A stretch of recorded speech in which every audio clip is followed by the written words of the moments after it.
నిత్య జీవానికి చేర్చేటటువంటి మార్గమై ఉన్నది. ఇందాక చదువుకున్నటువంటి లేఖన భాగము మరొక మారు చదువుకుందాము. మత్తయి సువార్త 17వ అధ్యాయం 2వ వచనం చదువుకుందాము. 2వ వచనం చదువుకుందాము. ఆయన ముఖము సూర్యుని వలె ప్రకాశించును, ఆయన వస్త్రములు వెలుగు వలె తెల్లని వాయును. ప్రేమా నమ్మకం కలిగిన మా కన్న తండ్రి, స్తుతులకు పాత్రుడా, స్తోత్రాహుడా, ఘనతకారుడా, మా గొప్ప దేవ, నీకు వందనాలు ప్రభువా. మీ యొక్క మొహము ఏ విధంగా ప్రకాశమానముగా ఉన్నదో అటు రీతిగా ప్రభువా మేము కూడా తేజస్సుతో నింపబడినటువంటి వారమై, నీ మహిమతో నింపబడిన వారమై, అనేకులను వెలుగు సంబంధులుగా నడిపించేటటువంటి గొప్ప తేజస్సును, మహిమను, నీ ఆత్మాభిషేకమును నీ సన్నిధిలో ప్రతి ఒక్కరిపైన మీరు కృమ్మరింపచేయమని నీకు స్తోత్రము ప్రభువా. నీ రాజ్య స్థాపన కొరకు ప్రయాసపడే వరుసలు మమ్మల్ని అందరినీ మీరు ఆయత్తపరచమని క్రీస్తు పరిశుద్ధ నామంలో అడిగి వేడుకుని ప్రార్థించుచున్నాము తండ్రి, ఆమేన్. యేసుక్రీస్తు ప్రభువారు ఆయన ఏ కార్యము చేసినా 3.5 సంవత్సరాల సువార్త పరిచర్యలో 12 మంది శిష్యులు ఆయనను అనుకరించారు, ఆయనను వెంబడించారు.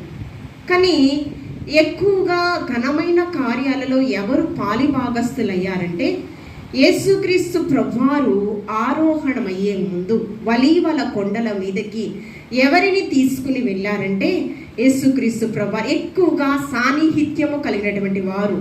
12 మంది శిష్యులు ఉన్నారు, కానీ వారిలో ఎక్కువగా దేవుణ్ణి అంటి పెట్టుకుని ఉన్నటువంటి వారు పేతురు గారు, జెబెదయి కుమారులు యాకోబు, యోహాను గారు. ఈ ముగ్గురు ప్రత్యేకపరుచుకున్నారు. ఈ ముగ్గురిలో యేసుక్రీస్తు ప్రభువారు మరణానికి చేరువయ్యే సమయమందు ముగ్గురు లేరు, కానీ ఒక్కరే ఉన్నారు. అందుకనే నేను ప్రేమించిన, యేసయ్య ప్రేమించిన శిష్యుడు యోహాను. ఆ యోహానుకే మరియమ్మ తల్లి బాధ్యత ఆయన ఇచ్చారు. యేసయ్య రొమ్మున ఆనుకుని ఉన్నాడు. ఈ పేతురు గారికి, యాకోబు గారికి, యోహాను గారికి ఆ వలీవల కొండల దగ్గరకు తీసుకుని వెళ్ళి రూపాంతరం చెందారంట. మన మనస్సులో మార్చబడి మనకి కూడా ఒక క్రొత్త జీవితం రూపాంతరం చెందేటటువంటి గొప్ప భాగ్యము మీ అందరికీ కూడా ఇవ్వడం జరుగుతూ ఉన్నది అనేది వారి ముందు ఒక ప్రత్యక్షతను, రూపాంతరతను కనపరుచుకున్నారు యేసుక్రీస్తు ప్రభువారు. ఆ రూపాంతరం చెందినప్పుడు ఆయన ముఖము తేజస్సుతో నింపబడింది, ఆయన వస్త్రము తెల్లని వాయను.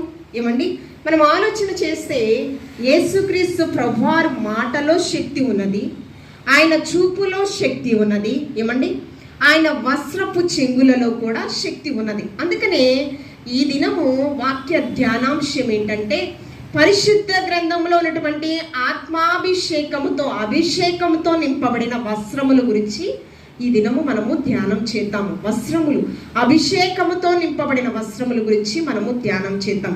అందుకనే యేసుక్రీస్తు ప్రభువారు ఆయన 3.5 సంవత్సరాల సువార్త పరిచర్యలో చూడండి, పరిశుద్ధ గ్రంథములో 12 సంవత్సరముల నుంచి రక్తస్రావము కలిగినటువంటి వ్యక్తి, 12 సంవత్సరాలు రక్తస్రావం అలాగ వస్తూ ఉంటే ఆ మనిషిలో ఏమైనా బలం ఉంటుందా, శక్తి ఉంటుందా? ఏమండి, శక్తి ఉంటుందా చెప్పండి? ఒక వ్యక్తికి ప్రమాదం జరిగితే, గాయం జరిగితే రక్తము ఏమండి చాలా ప్రమాదంలో పోతే మరలా ఆ బ్లడ్ మంచిగా ఉందా లేదా, ఇమ్యూనిటీ పవర్ కరెక్ట్గా ఉందా లేదా అని చూసి ఆ బ్లడ్ పర్సంటేజ్ సరిగ్గా లేకపోతే మరలా అతను బ్లడ్ గ్రూప్ ఏంటి అని కనుక్కుని మరలా బ్లడ్ ఎక్కించడానికి ప్రయత్నిస్తారు. అంటే మన శరీరంలో నీటి శాతం ఎంత ఉండాలో రక్త శాతం కూడా అంతే ఉండాలి. లేకపోతే ఏమొస్తుందంటే ఇమ్యూనిటీ పవర్ తగ్గిపోయి అనేకమైన రోగాలు మనకి వస్తాయన్నమాట. అయితే ఇక్కడ ఆలోచన చేస్తే 12 సంవత్సరముల నుంచి రక్తస్రావంతో ఉందంట. అంటే ఆ కుమార్తె ఎలా ఉందంటే ఇంకా మరణానికి చేరువుగా ఉంది. ఆ శరీరంలో సత్తువు లేదు, శరీరంలో బలము లేదు, నడిచే శక్తి సామర్థ్యం అంతకంటే లేదు. నడిచే సామర్థ్యమే లేకపోతే మరి ఇక పనులు ఎలా చేసుకుంటుంది? ఆమె ఎలా బ్రతకగలదు? ఏమీ లేదు. ఆమె జీవితంలో ఇంకంతా శూన్యముగా ఉంది, మరణానికి చేరువుగా ఉంది. ఇంకా చెప్పాలి అంటే యేసుక్రీస్తు ప్రభువారు ఆ ప్రాంతమందు వెలిచి ఉన్నారు. యేసుక్రీస్తు ప్రభువారుని జన సమూహమే వెంబడించిందంట యేసుక్రీస్తు ప్రభువారి. అంటే ఎందుకు వచ్చారంటే యేసుక్రీస్తు ప్రభువారి దగ్గరికి కొంతమంది ఆయన మాటలు వినడానికి వచ్చారు, కొంతమంది స్వస్థతలు కోరి వచ్చారు. 10 మంది కుష్టి వ్యాధిగ్రస్తులు వస్తే 10 మందిని స్వస్థపరిచారు యేసుక్రీస్తు ప్రభువారు. కానీ 10 మందిలో ఒక్క కుష్టి వ్యాధిగ్రస్తుడే ఆయనకు కృతజ్ఞత చెల్లించడానికి మరలా మిగతా 9 మంది ఎందుకు వచ్చారు? స్వార్థం, స్వస్థత పొందుకున్నాము, ఇంకా మేము మాకు అంతే పని, మా పని. కానీ యేసయ్యకు కృతజ్ఞత చెల్లించడానికి ఒక కుష్టి వ్యాధిగ్రస్తుడు వచ్చారు. ఇక్కడ కూడా అనేక మంది వచ్చారు వారి అవసరతల నిమిత్తం. అలాగే ఈ రక్తస్రావం కలిగినటువంటి కుమార్తె కూడా తన బంధువులను తీసుకుని వచ్చింది. తొక్కిసలాట జరుగుచూ ఉన్నప్పుడు ఈమె ఆయనను తాకడానికి ఏమీ లేదు. అనేక మంది తోపులాటలో ఉన్నారు అక్కడ. అయితే ఎలాగైనా నేను యేసయ్యను తాకాలి, దర్శించాలి అని ఆశపడింది. అయితే యేసుక్రీస్తు ప్రభువుని తాకడానికి ఎక్కడా లేదు పరిస్థితి, చాలా జన సమూహం అక్కడ ఉన్నారు కనుక. కానీ ఆమె ఏం చేసిందో తెలుసా? ఆ జ్ఞానము కలిగినటువంటి కుమార్తె ఆయన వస్త్రపు చెంగును చూడండి, లూకాసు వార్త 8వ అధ్యాయం 44వ వచనము. లూకాసు వార్త 8వ అధ్యాయం 44. ఆయన వస్త్రపు చెంగు ముట్టెను, వెంటనే ఆమె రక్తస్రావము నిలిచిపోయాను. ఏం చేసింది? ఆయనను తాకడానికి లేదు. అనేక జన సమూహం ఉన్నారు అక్కడ, ఏమని తొక్కిసలాట జరుగుచూ ఉన్నది. కానీ ఆమె ఏమి ఆలోచన చేసిందో తెలుసా? ఆయన అభిషేకంతో నింపబడినటువంటి వాడు, ఆయన చూపు తగిలితే చాలు. ఏమండి, ఆలోచన అంత శ్రేష్టమైన విశ్వాసముతో ఉంది. వెంటనే ఏం చేసింది? వస్త్రపు చెంగును ముట్టెను, వెంటనే ఆమె రక్తస్రావము నిలిచిపోయి. యేసయ్య వస్త్రములో అంత అభిషేకం ఉంది. అందుకనే జ్ఞానిటువంటి సలోమాను గారు ప్రసంగి గ్రంథములో చాలా స్పష్టంగా వ్రాయడం జరిగింది. ప్రసంగి గ్రంథము 9వ అధ్యాయము 8వ వచనం చదువుకుందాం. ప్రసంగి గ్రంథము 9వ అధ్యాయము 8వ వచనం. ఎల్లప్పుడూ తెల్లని వస్త్రములు ధరించుకొనుము. ఏ వస్త్రాలు ధరించుకోవాలండి? తెల్లని వస్త్రాలంట ఎల్లప్పుడూ ధరించుకోవాలి. ఏ తెల్లని వస్త్రాలే ధరించుకోవాలా? చాలా మంది అంటూ ఉంటారు. క్రైస్తవులు ఎక్కువ ప్రయారిటీ దేనికి ఇస్తారు? తెల్లని వస్త్రాలు వేసుకోవడానికి ఇస్తారు. ఎక్కడన్నా చెప్పబడి ఉందా? పరిశుద్ధ గ్రంథంలో జ్ఞాని అయినటువంటి సలోమాను గారు స్పష్టంగా ప్రసంగి గ్రంథంలో వ్రాయడము జరిగింది. ఏమని చెప్తున్నాను? ఎల్లప్పుడూ ఎల్లవేళలా తెల్లని వస్త్రములు మీరు ధరించుకొనుడి.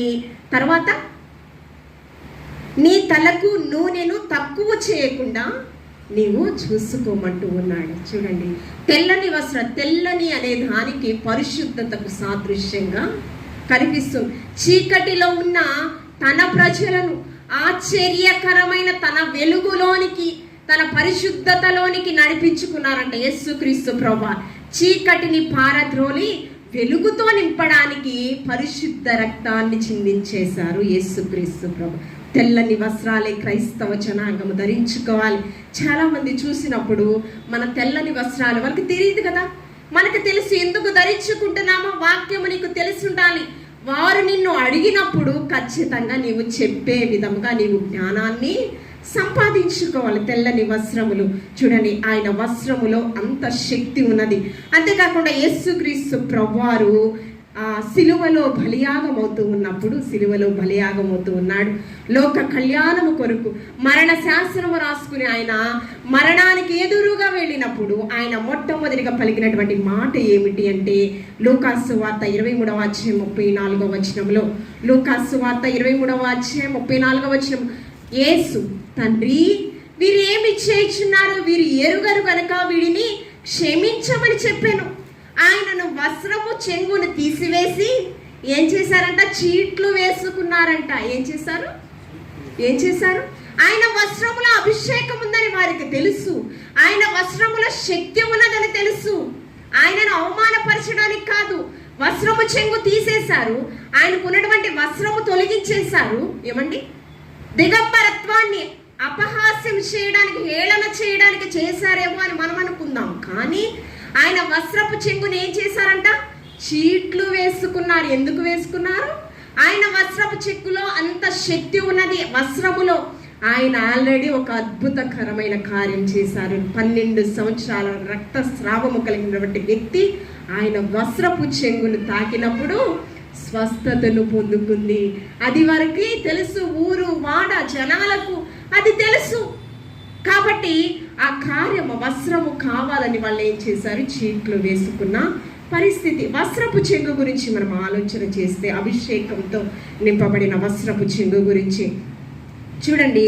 పరిశుద్ధ గ్రంథములో నిర్గమాకాండము 28వ అధ్యాయము 4వ వచనము. ఈ పాత నిబంధన కాలములో యాజకులు ఏ వంశానికి ఇచ్చారు, యాజకత్వం ఏ వంశానికి ఇచ్చారు? మీరు చెప్పండి. అన్న చెప్పాడు, మీరు చెప్పలేదు. ఏ వంశానికి ఇచ్చారు? లేవి వంశానికి ఇచ్చారు. యాజకత్వము దేవుని యొక్క సన్నిధిలో ధూపం వేసేటటువంటి గొప్ప ఘనతను పొందుకున్నటువంటి వారు లేవి వంశస్థులు కదా. ఆ యాజకత్వము కాకుండా మాకు నాయకత్వము కావాలని వారు గొడవ చేశారు మోషే దగ్గర. అందుకేమైంది, నేల విరిచి 250 మంది ఎవరైతే మోషే మీద తిరుగుబాటు చేశారో నాయకత్వం కొరకు వారు ఏం చేశారు, సజీవ సమాధి. పోయిన సండే కాకుండా అంతకుముందు సండే అది మీకు చెప్పాను. కోరాహు సంతతి వారందరూ కూడా ఏం చేశారు, నేల విరిచి వారందరూ కూడా భూమి మిరింగి వేసిందంట 250 మందిని. ఇక్కడ లేవి వంశం ఎవరు అంటే అహరోను కుటుంబానికి యాజకత్వాన్ని దేవాతి దేవుడు ఇచ్చాడు. యాజకత్వం అహరోనుకేమి, అహరోని కుమారులకేమి యాజకత్వము ఇచ్చాడు దేవాతి దేవుడు. దేవుని యొక్క సన్నిధిలో ధూపం వేసేటటువంటి గొప్ప భాగ్యం. చూడండి, నిర్గమాకాండము 28వ అధ్యాయం 4వ వచనము. ఆ కింద వచనాలలో అహరోనుకి అతని కుమారులకి ఏ వస్త్రాలు ఇచ్చారంట? ప్రతిష్ఠత వస్త్రాలు. ప్రతిష్ఠత వారు, ప్రతిష్ఠింపబడిన వారు. దేనికి? యాజకత్వము కొరకు ప్రతిష్ఠింపబడిన వారు. వారికి ఏ వస్త్రాలు ఇచ్చారంట? ప్రతిష్ఠత వస్త్రాలు ఇచ్చారంట. నాజీరు చేయబడినటువంటి వస్త్రాలు ఇచ్చాడంట దేవాతి దేవుడు. ఏమండి చూడండి, తెల్లని వస్త్రములు. ఆ వస్త్రములలో అభిషేకం ఉంది. ఆ వస్త్రములో అభిషేకంతో నింపబడిన వారు ధరించుకోవాలి. యాజకత్వము సంపాదించుకున్నటువంటి వారు వాటిని పొందుకోవాలి. మరి ఎవ్వరు పొందుకోవడానికి వీలు లేదు. మనము కూడా క్రైస్తవులుగా నాజీరు చేయబడినటువంటి వారం. మనం కూడా ఏం చేయాలి? తెల్లని వస్త్రములను ధరించుకోవడానికి మనము ఇష్టపడాలి.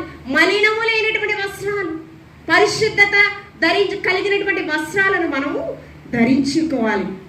అంతేకాకుండా యేసుక్రీస్తు ప్రభువారు ఇక్కడ మనం చూస్తే యోసేపుకి సాదృశ్యంగా కనిపిస్తూ ఉన్నారు. యోసేపు అంటే ఏంటి చెప్పండి? యోసేపు అంటే ఏంటి అర్థము? యోసేపు అంటే ఏంటి అర్థము? యోసేపు ఎవరు కుమారుడు? యూత్ ప్రేయర్స్ జరుగుతుంది కదా, ఎవరు కుమారుడు? యాకోబు కుమారుడు.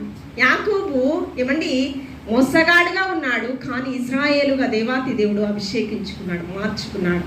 ఏమండి ఈ యొక్క యాకోబుకు ఎంతమంది సంతానము? 12 మంది సంతానం. 12 మంది సంతానంలో చివరి కనిష్ట కుమారుడు ఎవరు? యోసేపు. యోసేపు అంటే ఏంటి? ఫలించడి కొమ్మ. యోసేపు గురించి మనం ఆలోచన చేస్తే చూడండి, పరిశుద్ధ గ్రంథంలో ఆదికాండము 37వ అధ్యాయము 3వ వచనము మనం చూస్తే వారి అన్నలంట పాపముల చేత జీవిస్తూ ఉన్నారంట. దోషములతో వారి శరీరాన్ని వారికి ఉన్నటువంటి అపవిత్ర పరుస్తూ ఉన్నారంట. దేవుడిచ్చిన ఆధిక్యతను కోల్పోతూ ఉన్నారంట. అన్నల మీద ఎవరికి? ఇక సహోదరుడైన తన తమ్మునికి ఏమంటే సమాచారము చెప్పేటటువంటి ఒక ఏజెంట్గా ఉన్నాడంట.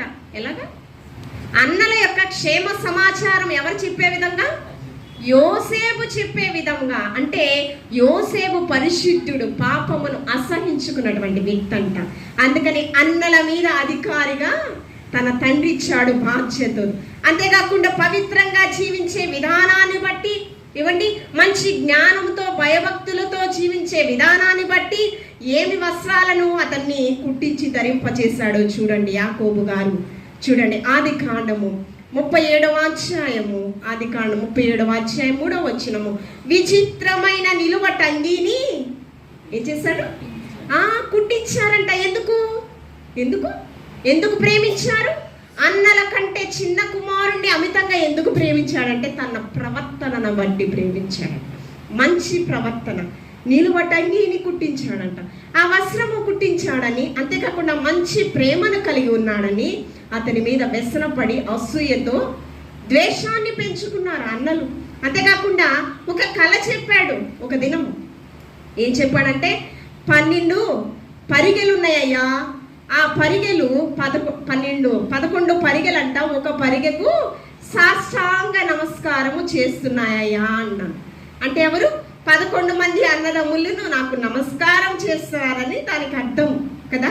అప్పుడు ఇంకా కోపం ఎక్కువైపోయింది.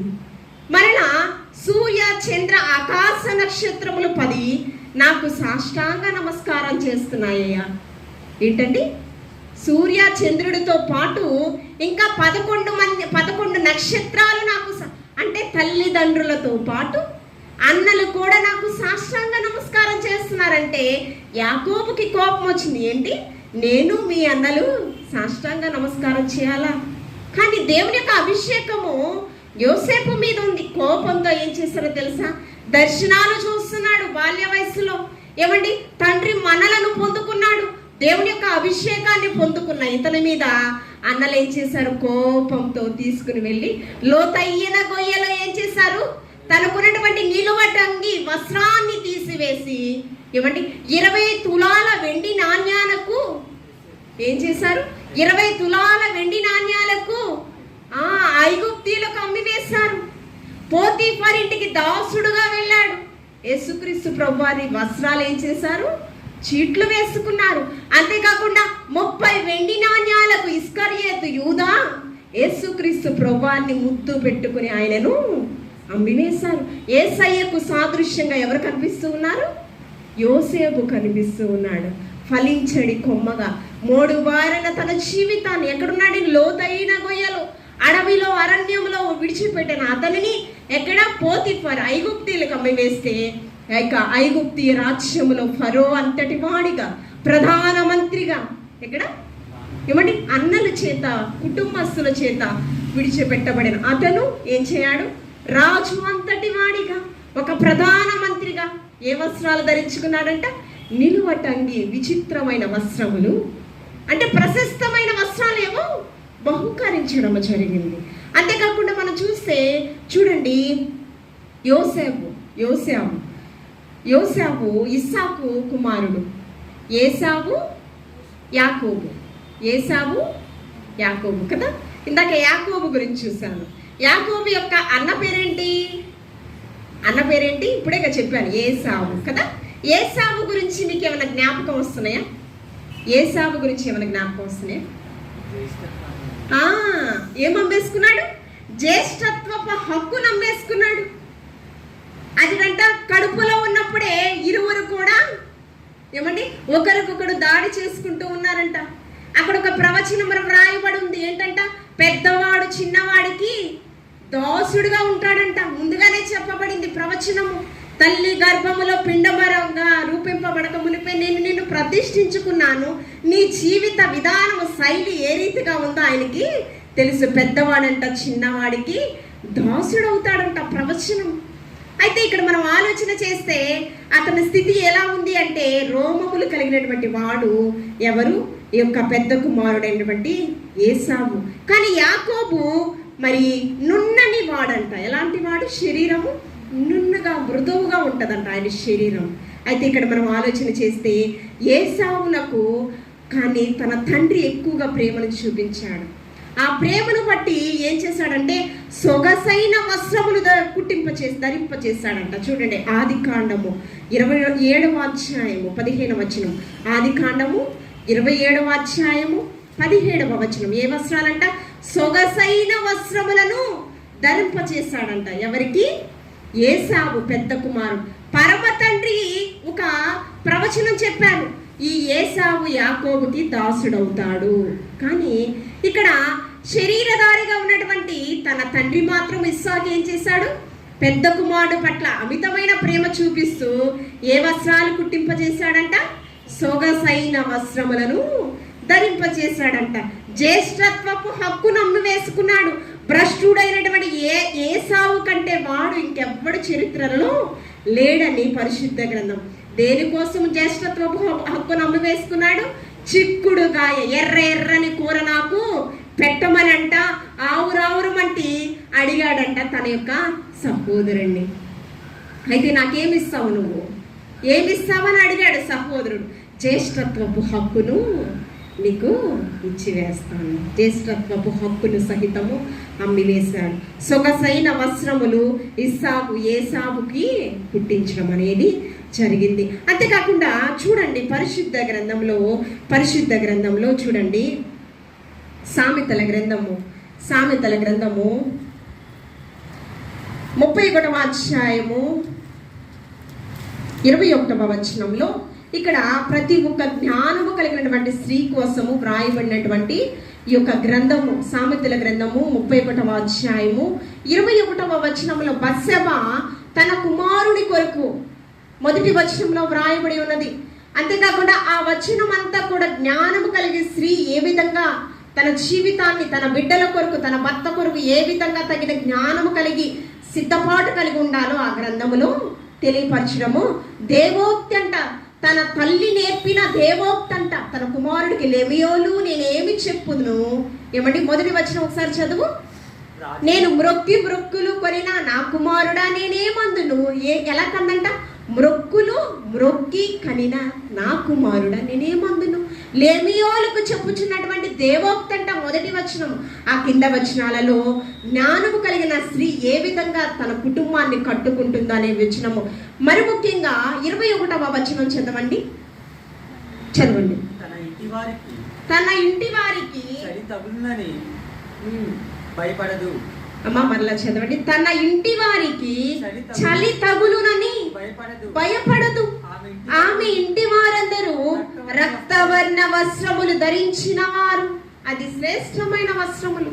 ఊదా రంగు వస్త్రములు, రక్తవర్ణ వస్త్రములు, ఇవి చాలా శ్రేష్టమైనది.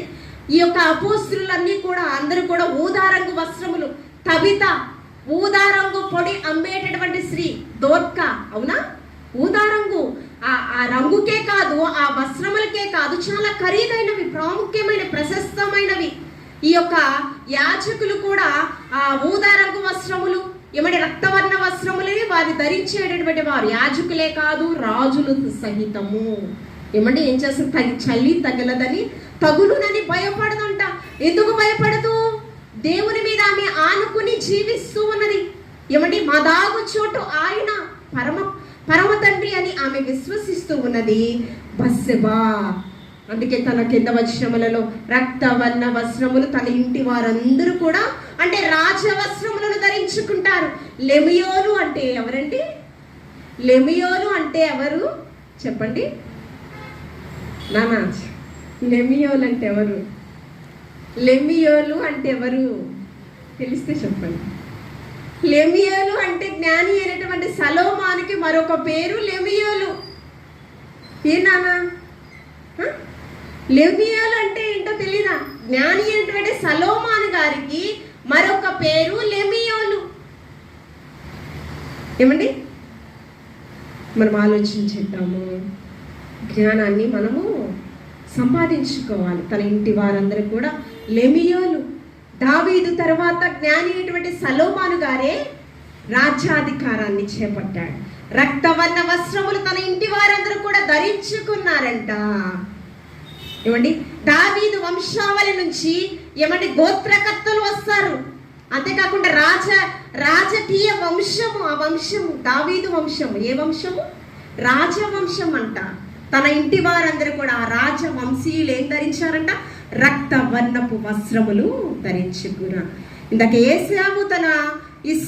ఏసావుకి సొగసైన వస్త్రములు ధరించారు. అంతేకాకుండా ఏసావుకి యాకోబు విచిత్రమైన ప్రత్యేకింపబడిన నిలువటంగీలను ధరింపచేశాడు. అంతేకాకుండా చూడండి పరిశుద్ధ గ్రంథంలో చూడండి ఇందాక చదువుకున్నటువంటి ఉత్తర పత్రిక వాక్య భాగము 30వ సంకీర్తన 12వ వచనము. 30వ సంకీర్తన 12వ వచనములో నీవు నా గోనె పట్ట విడిపించి సంతోష వస్త్రము నన్ను ధరింపచేసి ఉన్నావయ్యా. ఏం చేస్తున్నాడు? గోనె పట్ట ఆ దినాలలో ఎప్పుడు కట్టుకునేవాళ్ళు? ఏదైనా కష్టాలు వచ్చినప్పుడు, శ్రమలు వచ్చినప్పుడు, వ్యాధి బాధలు వచ్చినప్పుడు ఏం చేసేవాడు? యోనా నినివే పట్టణస్థులకు వెళ్ళి దేవుని యొక్క మహా ఉగ్రత వస్తుంది అన్నప్పుడు ఏం చేశారు? రాజు సింహాసనం నుంచి దిగి సైన్యంలో ఉన్న ప్రతి ఒక్కరు, రాజ్యంలో ఉన్న ప్రతి ఒక్కరు ఏం చేశారు? గోనె పట్ట కట్టుకుని బూడిదతో రాసుకుని వారిని వారు తగ్గించుకుని అన్నపానములు పుచ్చుకొనక వారి పాపములను విడిచిపెట్టుట వలన దేవుని యొక్క మహా ఉగ్రత వారి నుంచి వెడలిపోయెను. తగ్గింపు సాదృశ్యం అంటే క్షమానుభవంలో నిలిచినటువంటి వారు ఆ దినాలలో ప్రశస్తమైన వస్త్రములను తీసి ఏం కట్టుకునే వాళ్ళంట? గోనె పట్ట కట్టుకునే వాళ్ళు. దావీదు రాజు కూడా అనేకమైన శ్రమలు, యుద్ధ వాతావరణం, తన కుమారులే తనని చంపాలని ప్రయత్నించేటటువంటి పరిస్థితి. దావీదు ఎంతమంది సంతానము? ఏమండి, ఎంతమంది సంతానం? ఎంతమంది? యెష్షయి కుమారులు ఎంతమంది? 10 మంది సంతానం. 10 మందిలో కనిష్ఠుడు ఎవరు? దావీదు. అన్నలు, నా అన్నలు నా అడుగు జాడలు కనిపెట్టుచున్నారు ప్రభువా, నా తల్లి కుమారులకు నేను పరుడనైతిని ప్రభువా. అంటే అన్నల చేతే చంపించడానికి, అన్నలు చంపడానికి చూస్తూ ఉన్నారు. అంతేకాకుండా అబ్షాలోము కూడా తనని చంపాలని ప్రయత్నించాడు. అంతేకాకుండా మామ సౌలు తరువాత రాజ్యాధికారాన్ని చేపట్టింది ఎవరు? దావీదు. ఇజ్రాయేలులకి మొదటి రాజు ఎవరు? సౌలు. సౌలు తర్వాత రాజ్యాధికారాన్ని ఎవరు చేపట్టారు? దావీదు. దావీదు తర్వాత ఎవరు? జ్ఞాని అయినటువంటి సొలొమోను గారు. సౌలు ఏం చేశారు? మీకాలు చేతే దావీదును చంపాలనుకున్నాడు కదా.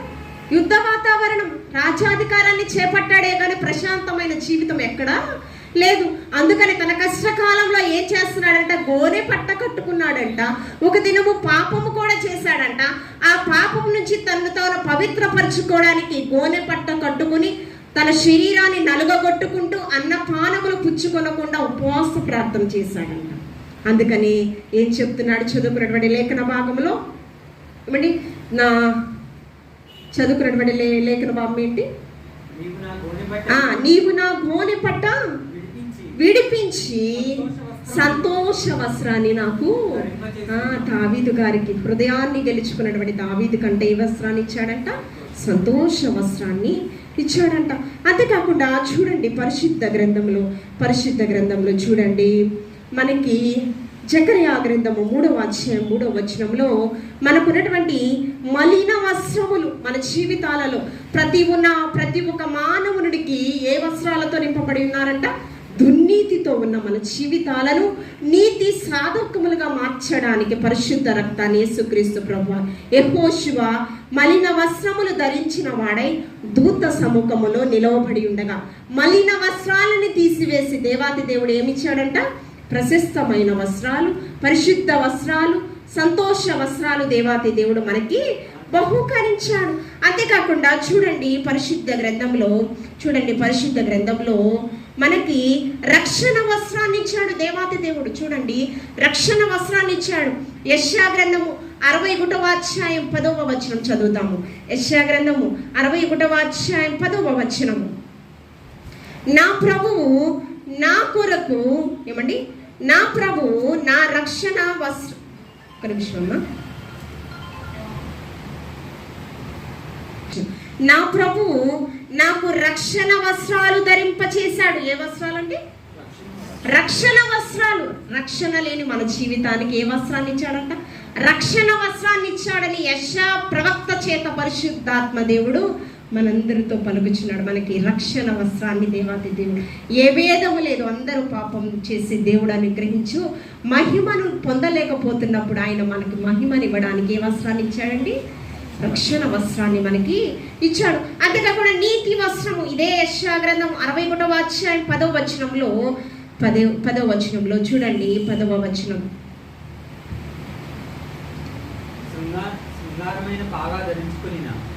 61వ అధ్యాయం 10వ వచనము. ఆయన తన నీతి అను పైబట్టను నాకు ధరింపచేసి ఉన్నాడు. ఏ వస్త్రాన్ని ఇచ్చాడండి? దేని ధరింపచేశాడు? నీతి అను పైబట్టను, నీతి అను వస్త్రమును నాకు దుర్నీతితో ఉన్న మన జీవితాలకు నీతి సాధకములుగా మార్చడానికి దేవాది దేవుడు నీతి అను పైబట్టను వస్త్రమును మనకి ధరింప చేసి ఉన్నాడు. అంతేకాకుండా స్తుతి వస్త్రము, యెషయా గ్రంథము 61వ అధ్యాయం 3వ వచనం, దుఃఖమును ప్రతిగా ఆనంద తైలమును, భారభరితమైన ఆత్మకు ప్రతిగా స్తుతి వస్త్రమును దేవుడు ప్రసాదించెను. దేవుణ్ణి స్తుతించడం ద్వారా మనము ఎలాగా చూడండి ద్వారా ఎలా సంతోషించాలో దేవుడు మనకి బయలుపరుస్తూ ఉన్నాడు. ఏ వస్త్రమును చూడండి, స్తుతి వస్త్రమును, ఆల్రెడీ ఇందాక చెప్పాను, నీతి వస్త్రము, దుఃఖమును ప్రతిగా ఆనంద తైలమును, భారభరితమైన ఆత్మకు ప్రతిగా ఏ వస్త్రాన్ని ఇచ్చాడు? భారభరితమైన మనకి స్తుతి వస్త్రము, స్తుతితో నింపబడి ఉన్నాము. దేవాది దేవుడు స్తుతి వస్త్రాన్ని, భారభరితమైన మన జీవితాలను స్తుతులు చెల్లించేటటువంటి ఒక గొప్ప వస్త్రాన్ని దేవాది దేవుడు మనకి ధరింపచేసి ఉన్నాడు. అంతేకాకుండా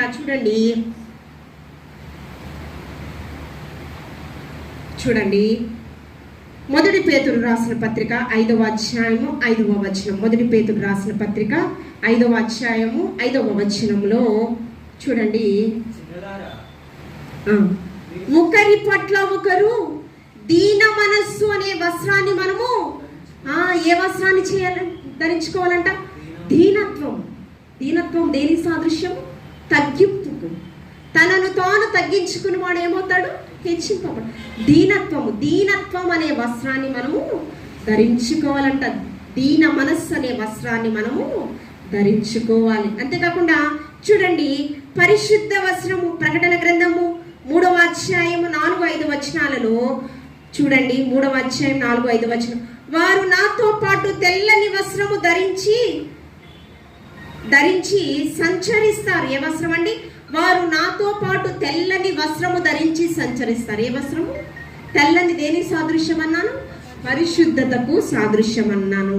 చూడండి, చివరిగా అలంకార వస్త్రములు దేవాది దేవుడు మనకి ధరింపచేశారు. ఏ అలంకారం అంటే? పరిశుద్ధ అలంకార వస్త్రాలు దేవాది దేవుడు ధరింపచేసి ఉన్నాడు. చూడండి, 45వ సంకీర్తన 9-13 వచనంలో ఆమె వస్త్రము బంగారముతో అల్లినది చాలా సార్లు చూడండి. అంతేకాకుండా ఈ పేతురు గారు తన పత్రికలలో కూడా మాట్లాడడం జరిగింది. తగు మాత్రపు వస్త్రాలు, సాధువైనట్లు మృదువైనట్లు అక్షయ అలంకారము కలిగి మనము ధరించుకోవాలంట.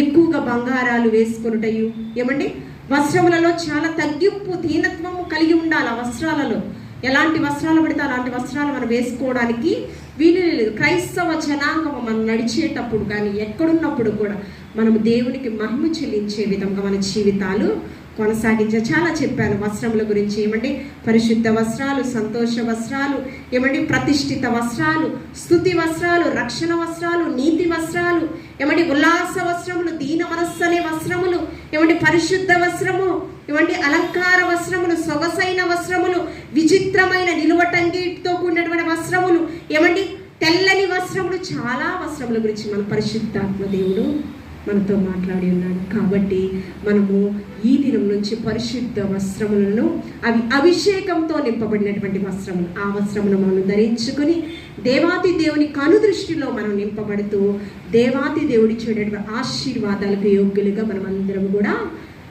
ఎంచబడదాం. దేవాది దేవుడి ఈ మాటలు మనందరి వెనుకలో బహుగా ఫలించి ఆశీర్వదించునుగాక.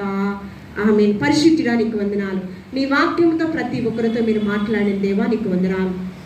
వాక్యానుసారమైన జీవితము ప్రతి ఒక్కరికి దయచేసి నీ రాకడ కొరకు, నీ రాజ్య స్థాపన కొరకు ప్రయాసపడే వరసలు ఆయుత్తపరచమని క్రీస్తు పరిశుద్ధ నామములో అడిగి వేడుకుని ప్రార్థించుచున్నాము తండ్రి. ఆమేన్.